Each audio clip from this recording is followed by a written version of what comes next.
Hello and welcome to my complete guide to playing the Pokemon TCG in late 2023 to early 2024. In this video, we'll cover how to learn how to play, the formats and rotation, what to buy, building your own decks, and where to play the game. Learning to play is quite simple, at least at the very basic level. To learn all of the basic rules from start to finish, it will take you about 25 minutes using this video series provided on Pokemon.com, which I will link in the description. There's also a PDF rulebook if you prefer to learn via reading instead, and that will be linked as well.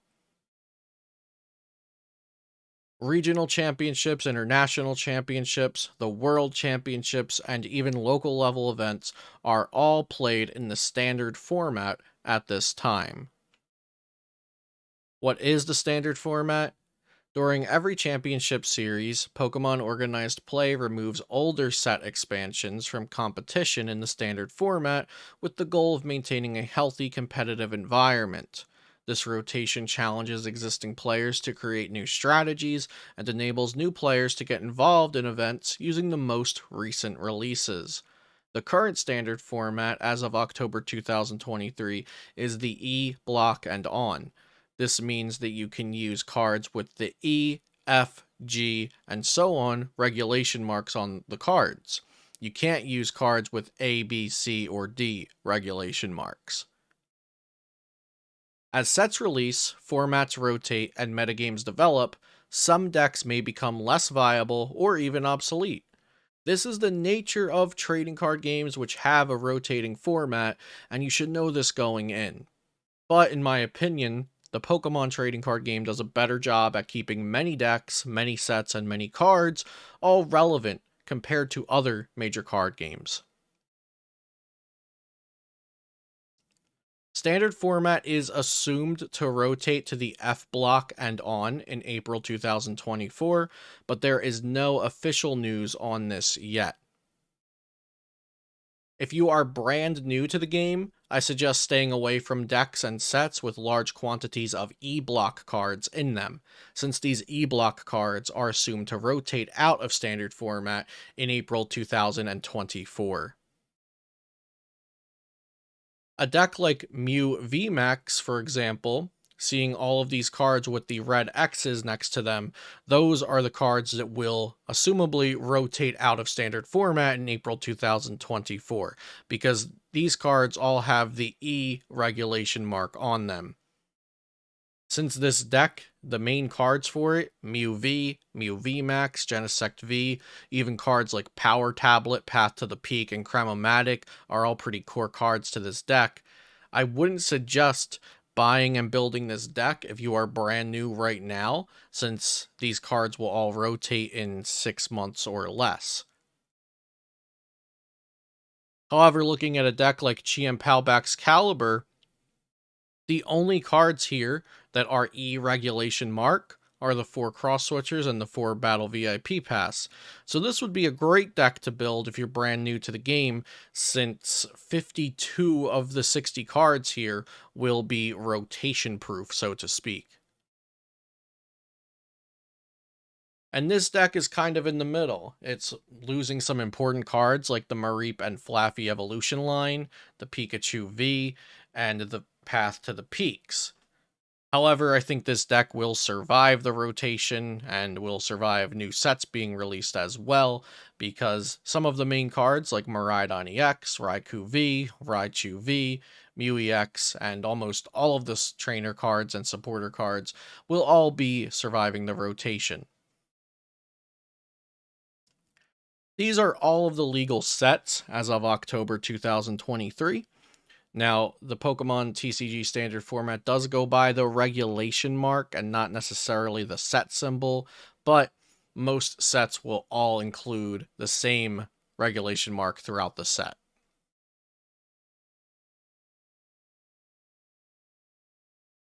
All of the sets here that are not faded away and not crossed off will be legal for next year's standard format.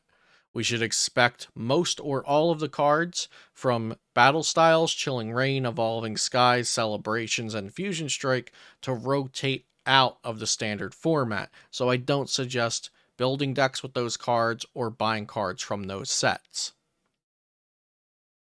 The best sets to buy for competitive play right now are Scarlet and Violet base set, Scarlet and Violet Paldea Evolved, and Scarlet and Violet Paradox Rift when that releases. I didn't include Obsidian Flames and Scarlet and Violet 151 because although those sets are new, they don't have a very high count of competitive cards and viable cards in them. So you'll be getting a lot of bulk and unusable cards out of those sets if you're looking for playable cards out of your pools. But of course, it's always better to buy singles than buying packs and boxes anyway. So Paradox Rift is not released at the time of recording this video, so I wanted to talk about what to expect from Paradox Rift if you're just joining the game and hearing about this new set that comes out in November. By the way, you should expect 4 main set expansions to release each year, and then 1 or 2 mini sets throughout. And those mini sets will typically not be super relevant for competitive play. Each new main expansion set adds around 200 cards to standard format, but it's safe to assume that only about 10% or sometimes even less of those cards will have competitive potential. It would just be impossible for the design team to balance 200 new cards that are all good, so we should expect maybe like 10 to 20 to 30 cards out of every set to see play in competitive decks. Some sets introduce 0 new decks to the competitive environment, and others immediately impact the metagame. While Paradox Rift is still unreleased worldwide and we have 0 tournament results with the cards as of the making of this video, it is expected that Paradox Rift will be an impactful set, and we should see new decks emerge and old decks fall out of favor in the coming months.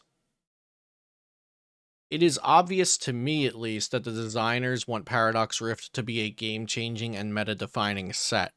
So keep in mind that the new future and ancient mechanics, as well as just some of the other general new cards in the set, may shake the competitive environment up drastically.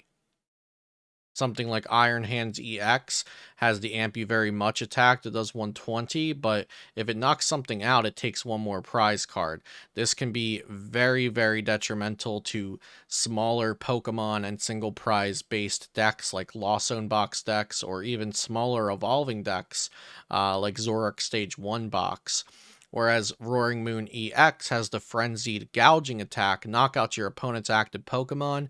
If your opponent's active Pokemon's knocked out this way, this Pokemon does 200 damage to itself. So with an instant knockout attack like this Roaring Moon EX's Frenzied Gouging running around potentially, this might invalidate decks with very high HP, which have the game plan of surviving long and tanking damage and healing. An attack like Roaring Moon EX's Frenzied Gouging is going to be something to watch out for if you're building those kinds of decks.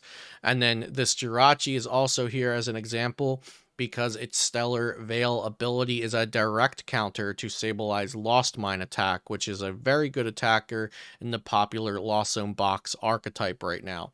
So just things to keep in mind. Some cards, some decks may become weaker or stronger with the release of new cards, and that is the nature of a trading card game with a rotating standard format.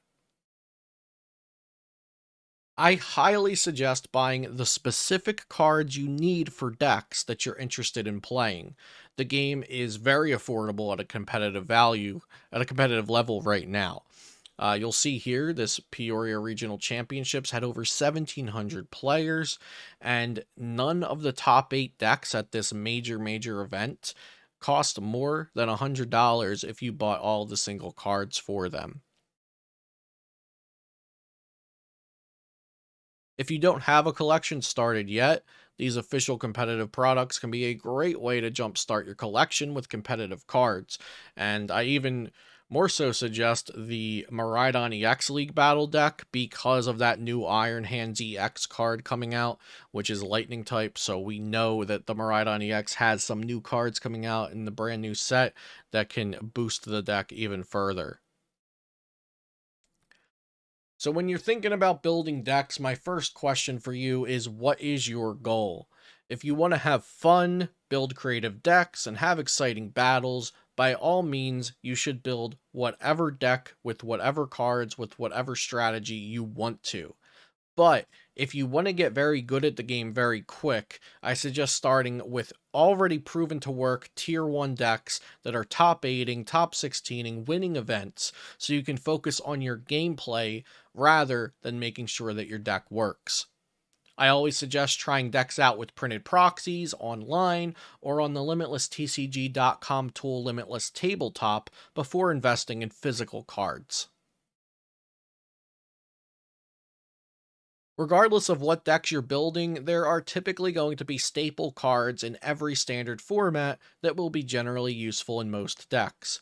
Cards like Professor's Research and Iono get to draw you more cards, and that's always a good thing. Boss's Orders provides what is called a gust effect, bringing up one of your opponent's benched Pokemon into the active spot. That's always going to be a staple card in the format as long as it's in format.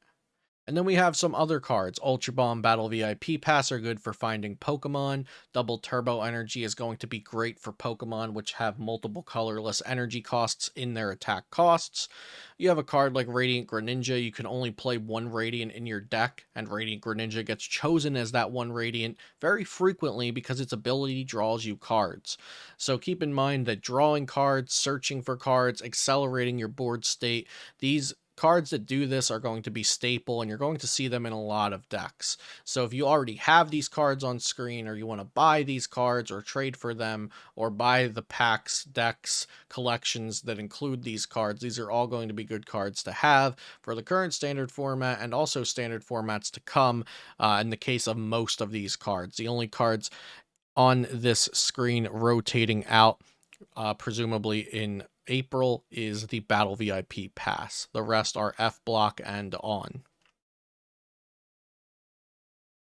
So let's talk about some good beginner decks. And I'm talking about good beginner decks in the sense that they are going to be very strong and the skill floor is pretty low. You'll be able to get some good results out of these decks, even if you're not a master yet.